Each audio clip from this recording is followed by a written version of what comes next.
Tenemos vía Skype a Juan Carlos Apitz, él es vicepresidente de Venezuela Futura y miembro de Fénix. Buenas noches, Juan Carlos, ¿cómo estás? Hola Patricia, gracias por la invitación y un saludo a todo tu equipo de producción. Primero que todo, Juan Carlos, ¿qué es Venezuela Futura? Bueno, Venezuela Futura nace como una iniciativa dirigida a los jóvenes de Venezuela y especialmente a todos aquellos que creemos que Venezuela puede enrumbarse para un futuro mejor. Y es básicamente una iniciativa académica que reúne a estudiantes de distintas universidades del país con el objetivo un poco de formarnos, de educarnos en el ámbito político, en lo que tiene que ver con la teoría política, con la estrategia política y sobre todo, bueno, valores, que es de lo que nosotros hoy carecemos en la política venezolana, ¿no? ¿En qué punto o en qué sector de la lucha en Venezuela tú te ubicas, Juan Carlos?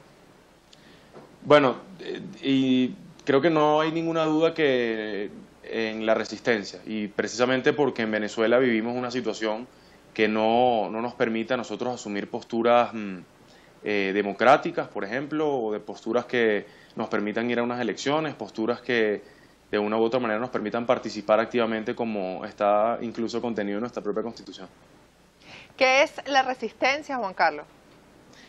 La resistencia es una actitud, realmente. La resistencia no se trata de un partido político, no se trata de una propuesta política ideológica para el país. Se trata de entender cuál es la realidad de Venezuela, la realidad que está viviendo Venezuela, y en definitiva expresarnos activamente en las calles, expresarnos de manera contundente con respecto a la realidad de nuestro país y un poco entender que la burocracia que hemos venido teniendo por los partidos políticos ante una situación como la dictadura que vive Venezuela, pues es absolutamente inútil para sacarnos de esta crisis.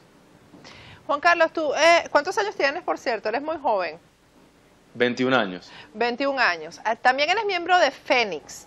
Vamos a hablar un poco quiero ahondar un poco en esto de la resistencia, porque además este término resistencia se ha fortalecido después de que se calmaron las protestas en Venezuela. Es como, la resistencia es la sustitución al tema de las protestas graves que hubo en Venezuela, que fueron además en todo el país. ¿Cómo ya se armó la resistencia? ¿Ya eso existe o eso está en camino de organizarse? Bueno, la resistencia en definitiva es un proceso y es un proceso permanente, continuo. Yo no creo que la resistencia haya nacido en el 12 de febrero, yo creo que eso venía gestándose desde hace muchísimo tiempo. Algunos miembros precisamente del Grupo Fénix tienen hablando de estos temas desde hace muchísimo tiempo. Hay profesores en nuestras universidades que tienen muchísimo tiempo denunciando los elementos de este sistema político y particularmente esta iniciativa que te comentaba, el Centro de Pensamiento Político, un poco lo que busca es el desarrollo de una nueva corriente de pensamiento que en definitiva entienda la libertad de Venezuela como su objetivo, visto que hoy el sistema político venezolano no puede garantizarnos la libertad. Y creo que hay distintas iniciativas, algunas iniciativas que se suman a la calle con distintos roles, y yo creo que la resistencia, en fin, es la sumatoria de muchos roles, de mucha gente que quiere aportar en lo que sabe y lo que lo motiva para salir de este desastre. Bien, Juan Carlos, vamos a ir un corte. Al regreso quiero que me expliques en los hechos cómo funciona esto. Ustedes se reúnen, debaten ideas, las comparten con otros grupos que no es el de ustedes, que es este grupo académico del que me hablas, y quiero que me detalles un poco cuáles son las ideas que prevalecen en estos debates. Ya regresamos, estamos con Juan Carlos Apitz, vicepresidente de Venezuela Futura.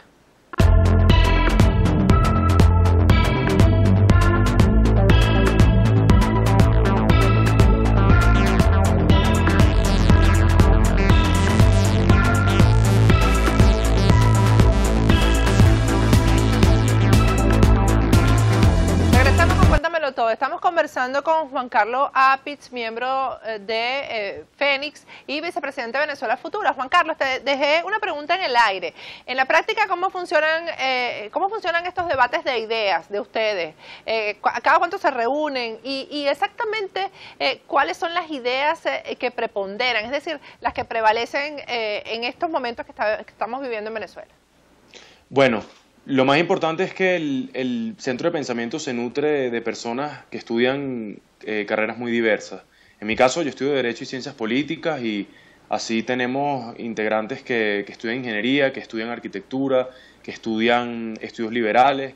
Es decir, hay una gama importante de carreras que intentan complementarse en esas sesiones. Nosotros lo que buscamos básicamente es que cada uno aporte desde varios temas, desde varios puntos de vista. Nosotros hemos comenzado con algunas ideas de teoría política y a partir de esas ideas nosotros hemos venido caracterizando lo que está pasando en Venezuela y hacemos un recuento histórico de cuáles han sido un poco los valores que han imperado en Venezuela, las prácticas y un poco la cultura política del venezolano en los últimos 200 años prácticamente. Y básicamente para poder entender lo que hoy estamos viviendo, creemos que eso nos permite avanzar mucho, ¿no? Y esto con el objetivo, como te expliqué, de desarrollar una nueva corriente de pensamiento en torno a la libertad, que creemos que es hoy el valor más importante para Venezuela, y un valor además que no todos apoyan, cosa que para nosotros es muy preocupante. Dime una cosa, tú perteneces a un sector de Venezuela que es el sector de los estudiantes, la dirigencia estudiantil, el sector juvenil y bueno, hemos visto que ha sido el sector que realmente ha dado pasos definitivos en Venezuela hacia, no quiero llamarlo la salida para no encajonarlo en una sola propuesta, ¿no? Hacia el término de esta dictadura que se está viviendo. ¿Qué piensas tú en general del movimiento estudiantil? Te lo pregunto, Juan Carlos, porque ayer tuvimos una conversación con un líder que está en la clandestinidad, que es Vilca Fernández. Y Vilca comentaba que hay ciertas personas que hasta ahora habían sido líderes del movimiento estudiantil, que de repente se desactivaron, dejaron de activar la calle, dejaron de ser rebeldes y ahora se están preparando para participar en las elecciones parlamentarias. Entonces, coméntame todo esto y en qué sector te ubicas tú, pues, por ejemplo. Bueno, lo que te comentó Vilca no es muy distinto de lo que es la realidad del movimiento estudiantil. Lo que denunció Vilca y lo que hemos denunciado desde hace muchísimo tiempo es la toma del movimiento estudiantil por parte de un sector que no está de acuerdo con que salgamos de esta crisis. Nosotros hemos pasado por distintos momentos en el movimiento estudiantil y el que estamos pasando en este preciso momento es uno en el que un gran sector que está de alguna manera colaborando con el gobierno, ha intentado corromper no al movimiento estudiantil, a algunos dirigentes del movimiento estudiantil, porque la verdad es que el movimiento estudiantil ha pasado por discusiones muy acaloradas con respecto a cuáles son las acciones, pero creo que en definitiva se ha centrado en enfrentar al gobierno de la manera más contundente posible, de olvidarnos de cantos de sirena, en cantos electorales que evidentemente el movimiento estudiantil no tiene absolutamente nada que hacer y en definitiva, bueno, nos hemos posicionado, a mí no me gusta decir que es una propuesta política, ni mucho menos una propuesta, un proyecto de país, como algunas personas lo quieren llamar, porque la tarea del movimiento estudiantil en este momento es hacer ver lo que es este sistema político, es decir, una serie de factores, una serie de partidos políticos que han intentado corromper al seno del movimiento estudiantil, ya lo han logrado con algunos dirigentes, que en definitiva están en contra de que Venezuela transite hacia la libertad. Ahora, ¿cuál es la idea de un sector de la oposición de que no se transite hacia la libertad? Si se supone que eso también los afecta a ellos. ¿Cuál es la ganancia de este sector de la oposición? Bueno, visto el panorama, es los mismos intereses de la política circunstancial.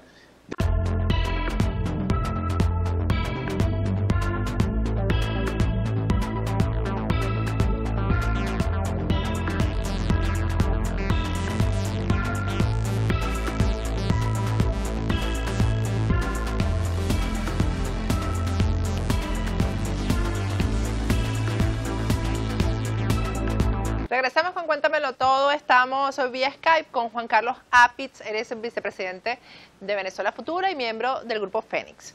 Juan Carlos, te dejé una pregunta en el aire. La Mesa de la Unidad Democrática, ¿va a seguir en estas encerronas? ¿Vamos a seguir enterándonos de lo que ahí se discute porque hay gente infiltrada que graba y se lo pasa al gobierno? ¿Van a seguir desconociendo lo que es la voz ciudadana? ¿Se va a reestructurar la Mesa de la Unidad y eso es válido? Dime cuál es tu posición con respecto a eso. Bueno, mientras hayan intereses de por medio, claramente ellos van a buscar relegitimarse, y precisamente porque le han faltado a la gente, es que ellos van a buscar refundar la Mesa de la Unidad, como lo señaló uno de ellos. Lo importante de esto es que la Mesa de la Unidad, como organización, ya es perfectamente conocida por el pueblo. Es decir, lo que ha venido ocurriendo en los últimos meses lo que demuestra es que Venezuela, y sobre todo los jóvenes de Venezuela, entendemos que en la Mesa de la Unidad no podemos ver la libertad de Venezuela, que en la Mesa de la Unidad no nos podemos sentir representados, y que hay además una brecha enorme entre lo que nosotros queremos y soñamos para Venezuela y lo que ellos están buscando con sus acciones. Dime una cosa, ¿cuál es tu opinión con respecto a estas otros planteamientos que se han hecho como el de la constituyente, por ejemplo, el del referéndum? Bueno, el problema de la constituyente es que la constituyente, en primer lugar, no resuelve absolutamente nada. Si nosotros revisamos un poco cuál es el estado, la crisis que vive Venezuela, entendiéramos que una constituyente no de ninguna manera atacaría los problemas que se necesitan resolver en Venezuela. Además es ese pensamiento de que mediante una nueva constitución tú vas a tener un nuevo país, y eso no es así. De hecho, son los nuevos países los que se hacen su nueva constitución.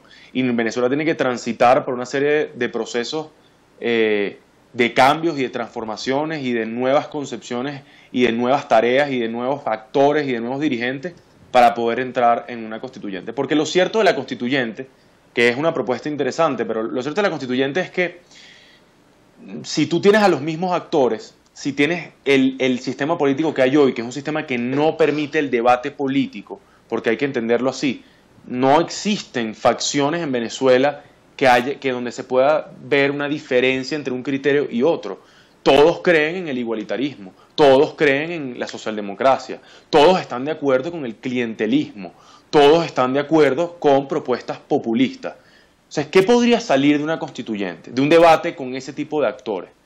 Pues evidentemente algo que, más de lo mismo que hemos venido transitando en los últimos, no en los últimos 15 años, desde hace muchísimo tiempo, y que definitivamente Venezuela, para que haya un cambio real, para que nosotros, bueno, trascendamos todo lo que ha venido pasando, tienen que haber nuevas caras, ¿no? Y tiene que haber además nuevas propuestas, y tienen que haber propuestas disímiles, tienen que haber propuestas de una que esté en una acera y la otra que esté en otra acera, que haya un debate abierto y que la misma gente, mediante una discusión política abierta, decida cuál es el rumbo que debemos tomar.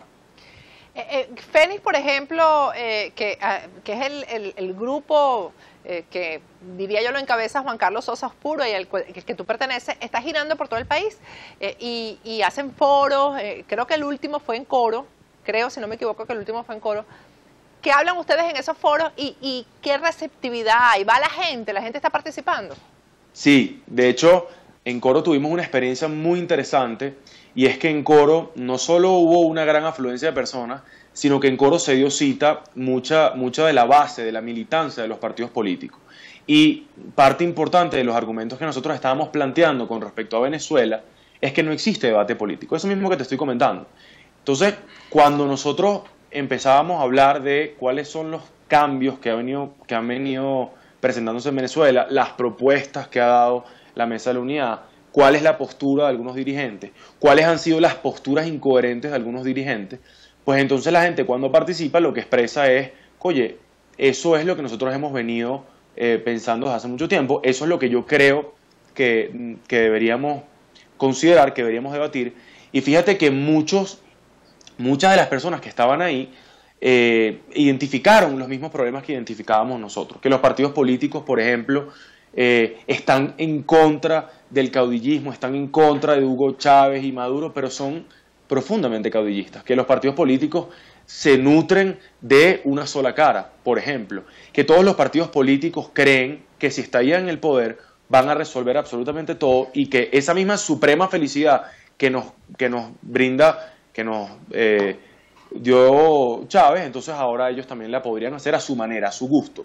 Y en definitiva, creo que en esencia lo que estábamos planteando es, aquí la única diferencia que hay es una diferencia de rostro, las mismas ideas, el mismo entendimiento de la realidad y la preocupación de que el ciudadano está cada vez menos integrado en una democracia, o ni siquiera, porque como no hay democracia y sus ideas no expresan de ninguna manera un interés de democracia y sus acciones tampoco, pues entonces creo que la propuesta es cómo incluir a la gran mayoría de ciudadanos que quieren participar activamente en el cambio, en la transformación de Venezuela. Creo que eso es lo que se discutió y lo más interesante de todo es que estos foros ni siquiera tienen el objetivo de organizar un movimiento político, un partido político, absolutamente nada de eso. Lo que estamos planteando era una actitud con respecto a lo que está pasando en Venezuela, que estamos planteando que existe una corriente de pensamiento político que hoy están haciendo, que es cada vez más extenso en muchos rincones de Venezuela y que en definitiva la libertad es el valor que nos puede sacar a todos, si ponemos cada quien de nuestra parte y si estamos todos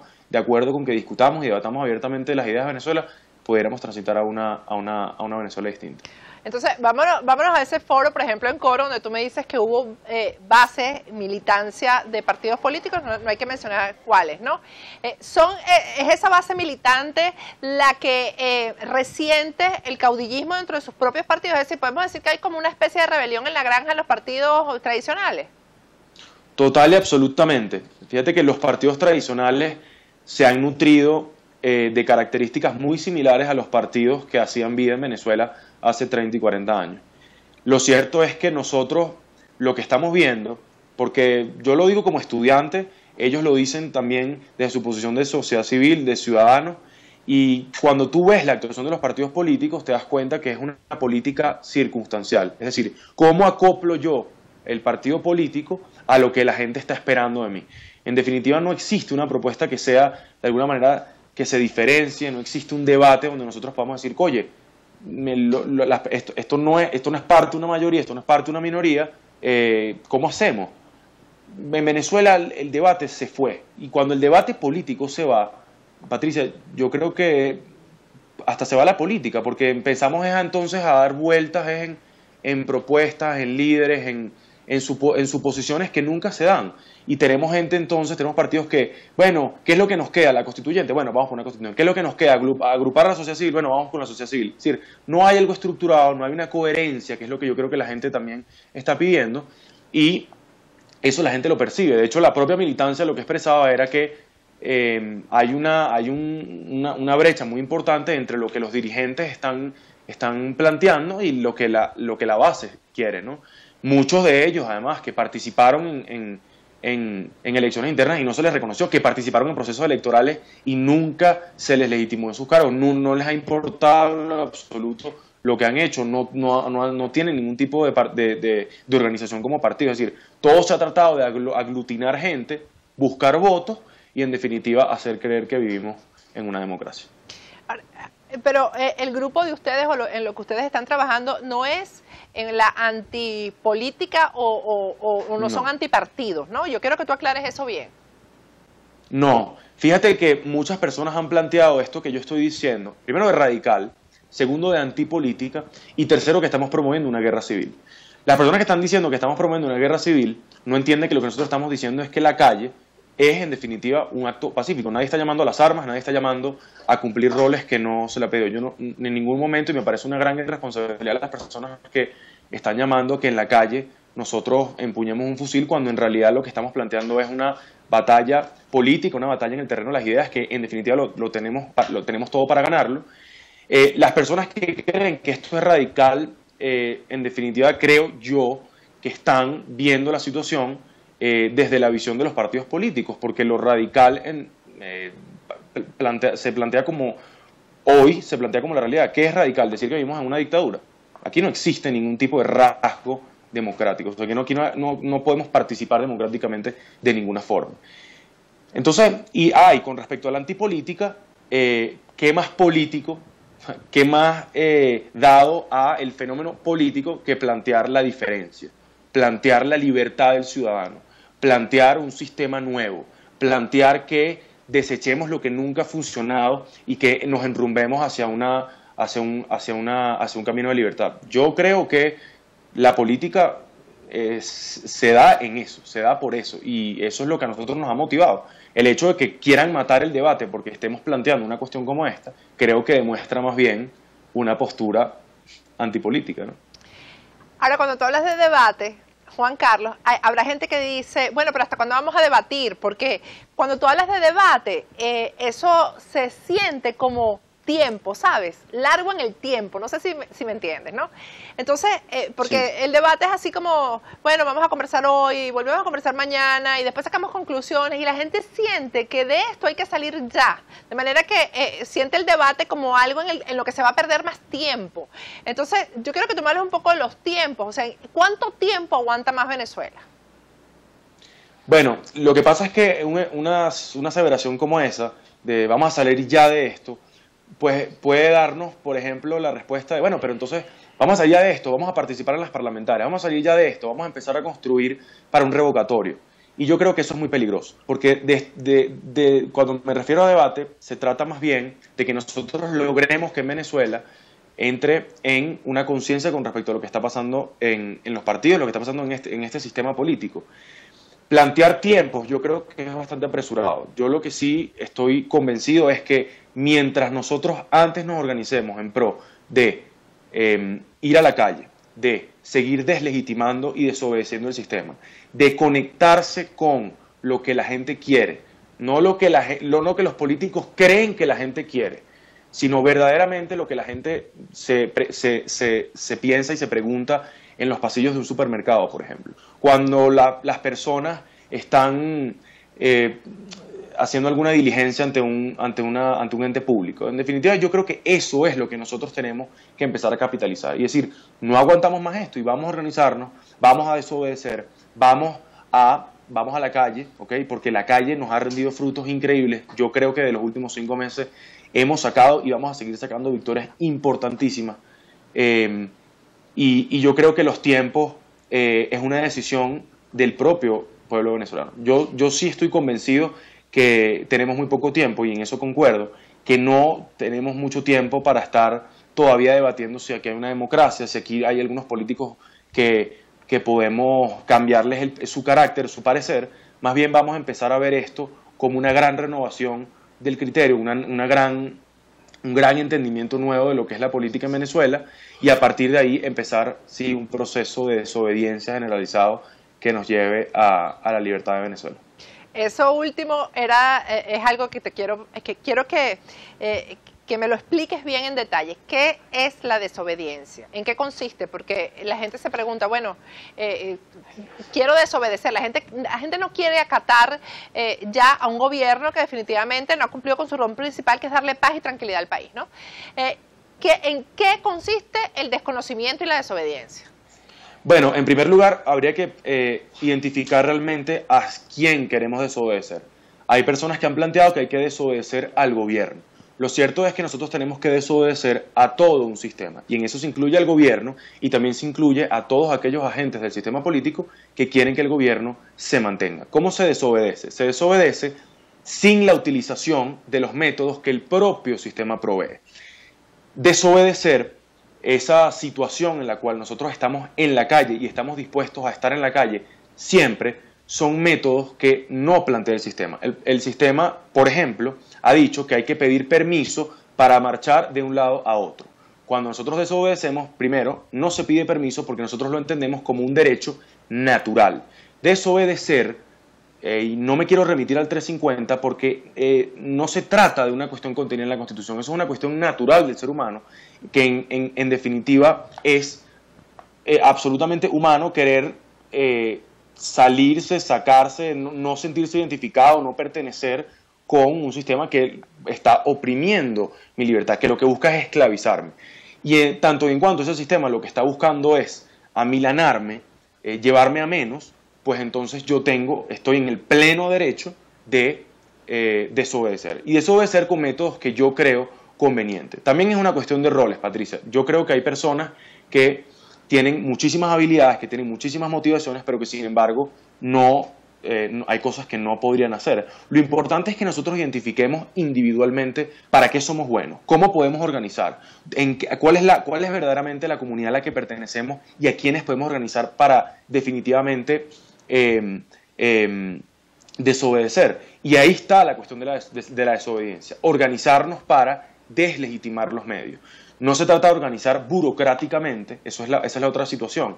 No se está hablando de hacer unas elecciones internas de un nuevo movimiento que entonces eso va a desobedecer, no. Se trata de asumir una actitud de no estamos de acuerdo con lo que se está haciendo, no estamos dispuestos a participar legitimando ese sistema, ¿ok? Porque ese mismo sistema se ha nutrido de los votos, se ha nutrido de la participación en asambleas comunales, se ha nutrido de muchísimas cosas que no nos van a llevar a nada. Y lo que nosotros tenemos que empezar a ver es cuáles son verdaderamente esos métodos. Muchos de ellos los vimos en los últimos 5 meses, los hemos querido mantener, se quieren mantener más porque las comunidades se quieren proteger de los colectivos mediante la guarimba. Yo no le veo ningún problema a eso. Yo creo que es otra de las tantas opciones que tenemos los venezolanos para desobedecer, y lo que tenemos es que apostar muchísimo a esos métodos, a la creatividad y la organización de todos los venezolanos. Tú que has estado en gira por el país con Fénix y en estos foros, ¿tú ves a la gente dispuesta a esto o ves a un venezolano pasivo y ya conforme con lo que le está pasando? No, fíjate que la pasividad al día de hoy no es tal porque la gente no ve que esto ya se perdió. Y yo no me quiero hacer vocero de un discurso generalizado, de ninguna manera. Pero lo cierto es que si aquí hay venezolanos que al día de hoy se levantan a las 6 de la mañana y se acuestan a las 10 de la noche para trabajar, para llevar sustento a sus casas, si hay venezolanos que todavía están dispuestos a asistir a esos foros, si hay venezolanos que no se quieren ir del país, por ejemplo, son venezolanos que todavía ven en Venezuela una posibilidad importante para el cambio. Yo creo que el hecho de que gran parte de la juventud esté en este proceso, que muchísimos venezolanos hoy se están dando cuenta de lo que tienen frente a frente, es un signo de que nadie quiere que esto decaiga, que la lucha nunca decaiga. Y yo tengo una persona que me lo ha dicho enfáticamente, no se trata a veces de sentirse inspirado por ese objetivo, se trata del simple hecho de luchar por lo que nosotros queremos, por el simple hecho de la lucha, por el simple hecho de lo que creemos y lo que estamos dispuestos a dar, una vida de lucha en la que nunca dejaste que te esclavizaran, nunca dejaste que te bajaran a menos y que verdaderamente protegiste tu dignidad. Vamos a unir a los venezolanos, pero no unirlos en torno a una burocracia. Vamos a unir a esos venezolanos que están afuera y los que seguimos adentro, y volver a traer a esa inmensa calidad de venezolanos que pueden aportar a Venezuela. Esa es la unión de los venezolanos. Unir a los que por distintas razones, entre esas políticas, nos hemos dividido. A las familias que, bueno, se han destruido. A esas personas que han sacado lo peor de lo peor por este ambiente, por estas circunstancias. De eso se trata Venezuela, de una cultura distinta, de una política distinta, de unos actores distintos y una transición hacia una libertad. Es la última pregunta que te voy a hacer, se refiere a eso, y es a la reconstrucción de Venezuela. ¿Es viable que haya una reconciliación, pasando por la justicia, por supuesto, ¿no? ¿Es viable un mejor país? Es total y absolutamente viable un mejor país. Eso nos lo dice, repito, las ganas de muchísimos venezolanos de seguir participando, de muchísimos venezolanos de seguir buscando soluciones. Y la reconstrucción está, en definitiva, en cada uno de nosotros. Esto no es un problema político, Patricia, esto es un problema cultural. Y lo cultural se ataca precisamente desde lo individual hacia lo colectivo. Y nosotros tenemos que empezar a ver que esto no nada más son actores que te prometen felicidad y te prometen el plan de la suprema felicidad. No, se trata de qué pueden poner los políticos y qué puedo poner yo como ciudadano. Qué puede poner aquellos que participan en el Estado y qué podemos poner nosotros que estamos en las comunidades. Ese es verdaderamente la Venezuela que queremos. No tenemos ejemplos muy distintos en Sudamérica.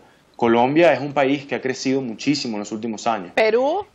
Exactamente. Es decir, realmente el crecimiento está en muy buenas decisiones políticas, pero también en una amplísima voluntad cívica de querer trascender los problemas. Y Venezuela ya ha pasado por mucho y tenemos que ya empezar a ver hacia otra dirección. Bueno, Juan Carlos, muchísimas gracias. Gracias por habernos atendido. Gracias a ti. Bueno, y aquí estamos a la orden, además, para difundir todo este tipo de mensajes. Esta es la esperanza de una nueva Venezuela. Era Juan Carlos Apitz, vicepresidente de Venezuela Futura y miembro del Grupo Fénix.